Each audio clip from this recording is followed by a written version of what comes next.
I had a customer the other day tell me, he said, what's the best rates right now? I said, probably around 8%, somewhere in there, between 8 and 9%. He said, what? What do you mean 8 and 9%? I said, sir, have you watched the news? Well, what do you mean? Yeah, I watched the news. Do you know what the prime rate is right now? It's 6% and rising. So what's the difference, Mr. Customer? Well, what do you mean? I said, well, what would you like your rate to be?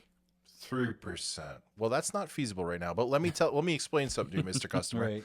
That imagine your rate was 3%, like it would have been pre-COVID, right? Or pre-pandemic. Right. Your rate would have been 3%. But what were you getting in a CD account then? Yeah. 0.1%? Mm-hmm. Now you're getting 5% in a CD account and your rate is 8%.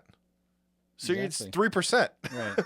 So it's pretty much the same thing. It's the same thing. Right. Yes. It really is, right? Yes, the payments are higher. Everything is inflated because the percentage points are higher.